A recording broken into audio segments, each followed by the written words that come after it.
Sorry it took so long, guys. Barbecue, you never know. It's either, you know what I mean, could be on time or be past time, but appreciate everybody coming out to support Noah and, raise money for his campaign. So, Father, we thank you. We give you the praise. We thank you for all this food that is here. Ask that your blessing be upon it. Kill all the bad stuff in it in Jesus' name. Amen. Anderson, but I do not identify as a man. I just want to make that very clear. So, I wanted to share with you guys why it is so important to get Noah elected to our school board. Right now, we have two conservative people on our school board, Paul Wagman and David Anderson, and they gerrymandered and redistricted Paul out deliberately. So they are trying to bring it down to a one conservative board to where when one of them makes a motion, the other one will not, there will be no one to second it, there will be no discussion. And that is because with David and Paul, they have had lots of discussion and they've exposed a lot of things, and so they're doing everything that they can to shut that down. So Noah has stepped up to run for Paul's position. He's the only conservative board member we have running in Clover Park. The other two positions are running unopposed. And Noah is up against a teacher in the Bethel School District who is also the union president. I don't know how that's not a conflict of interest for her to vote on contracts for a union when she's a union president herself, but I really, really appreciate you guys coming out and supporting Noah and writing him checks, because she is being heavily funded by the union. The teachers are out doorbelling for her, and it's going to take all of us to push Noah over the finish line. So thank you again for coming, and I'm going to let Noah speak. All right.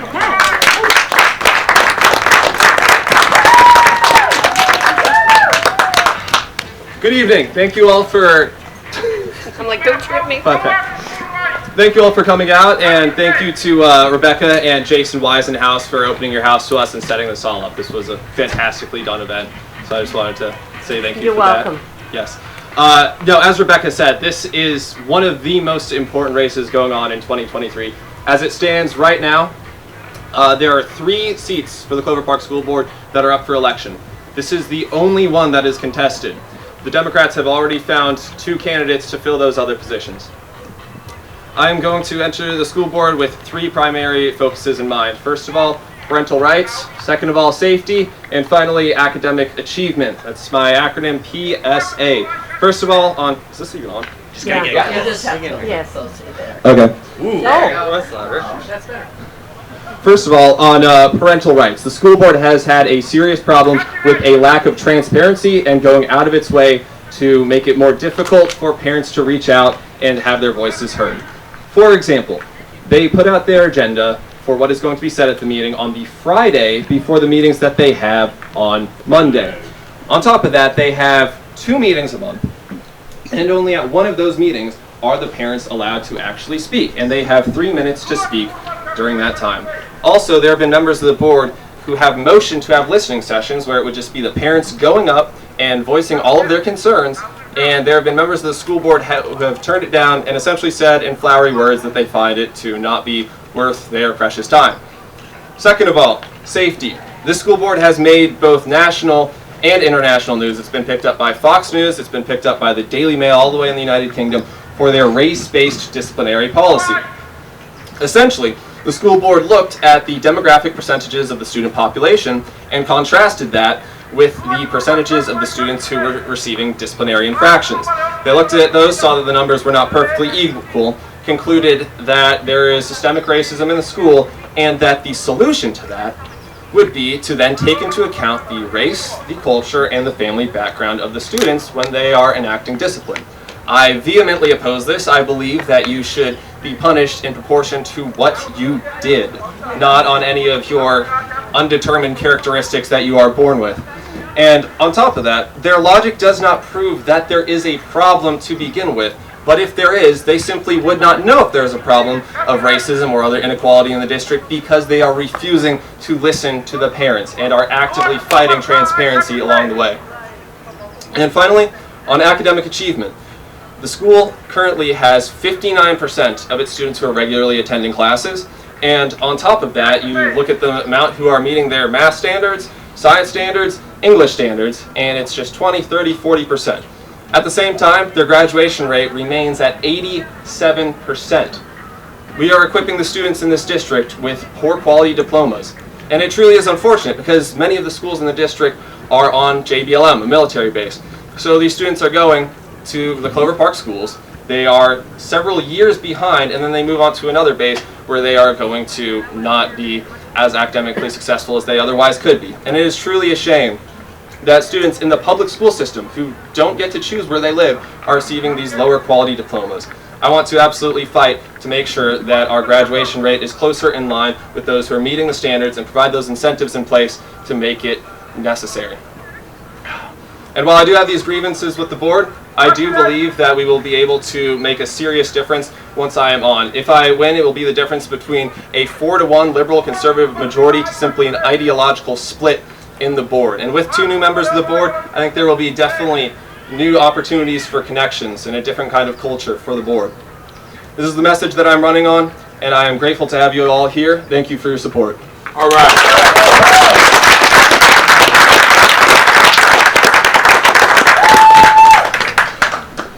So thank you again for coming. Save room for dessert. We have lots and lots of desserts, and I will let you guys mingle with each other. You can stay as long as you want. There are envelopes right here. And then there's a little red bucket on this table right here that you can drop that in. If you have not signed the initiatives and the referendums, we do have them here to gather your signatures. We are quickly approaching the deadline, and we would love to have your support. We need 200,000 signatures on the referendum by the 15th. What brings you out here? I met Noa Bunting at church, St. Nicholas Greek Orthodox Church in Tacoma. I was just sitting at a table with him. He was an unfamiliar face, and we were having a casual conversation. Eventually he mentioned that he was interested in politics and wanted to know if I was. And from that point on, he began to explain how he wasn't just interested in politics, he was involved in politics. He invited me over here, and we had a pretty good conversation, and even though I'm not a young Republican, a registered Republican, I felt it would be worth checking out and something that I could support, and I felt that Noa was someone who I felt comfortable supporting. I'm here to support Noah in his race for school board. I just want to support Noa Bunting on his run for school board because I really support what he's doing, and we need conservative principles in the education system right now, especially in Washington State. We're just supporting Noa, and hopefully we can get a good voice in there that will help change some things in the school district, and that's about it. So I've actually known Noa for a few years. We met through politics. He's been involved just like I have. I've seen him all over the place. And when I heard he was running, of course I had to come down here and support him. Like, he's somebody who's always getting stuff done, always being active, really has a heart for politics and making change. I mean, especially for someone as young as him, it's really inspiring to not only other people in the area, but other young people to have somebody like him being a leader and being someone who's going to run. And I really love the heart he has for not only the other people, but also for his community and getting involved and helping people. Well, I'm the chairman for the Washington State Young Republicans, and Noa is one of our members. He's actually chairman of the Pierce County Young Republicans, and so I travel across the state supporting our members, and our mission is to recruit, train, elect, and this is part of that elect part. Noah's an excellent candidate, a great leader here for the YRs in Pierce County, and that's our goal is try to get more young adults, more young professionals, get them into positions of party offices, but also run for public office.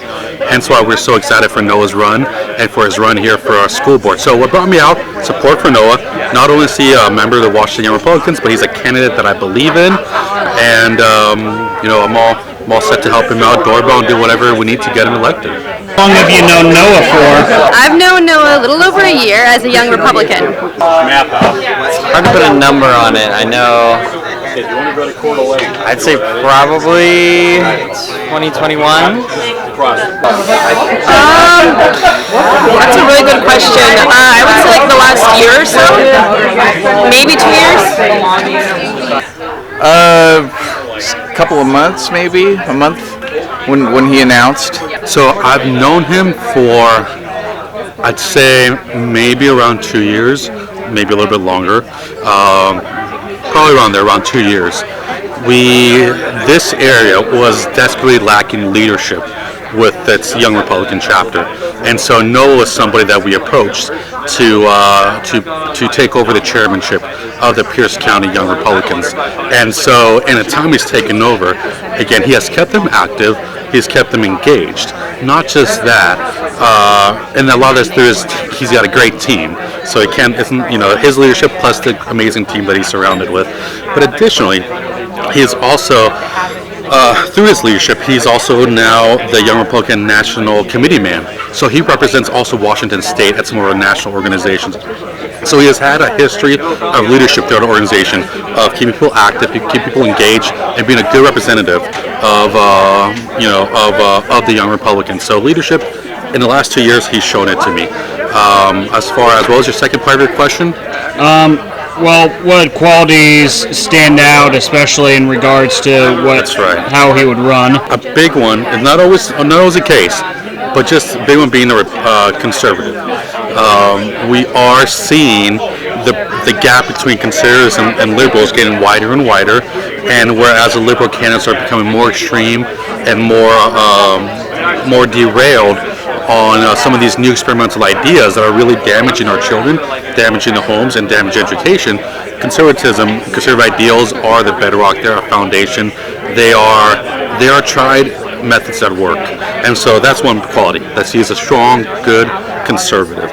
Another one is, again, I've seen him through his leadership, being part of the same organization. I've been able to rely on him for several things.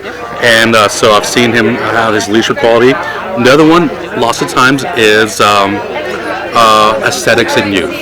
In this day and time where people's short attention spans are very fleeting, in this TikTok, Instagram age, people want to see that youthful, excited candidate, and Noah is one of those. He's one of those candidates that can engage young adults, engage voters, and potentially bring in moderates and independents to vote for him because he's got, again, good charisma, youth, and energy. So I would say those three qualities, conservative, leadership, and youth and energy. Well, especially he's very principled, and that's what we need right now in all levels of office. He's very principled. He stands for what's right, and I think that's what's most important in a candidate. I would say that Noah is very experienced in leadership roles. He has shown that in the Young Republicans. I do believe he will continue showing that on the school board when elected. He has a true heart for the children and the community. He has a great presence where he will listen to people and take into consideration their diverse opinions and be able to bring them to the board and make a decision that'll be good for everybody. I'm just bringing this out. I think it's really the quality of making a change and doing something in the community. And I think that's where it comes from, him actually stepping up to run for a candidate position at his age is really for a young person to do that, you've got to have some drive. Come get dessert and continue enjoying each other.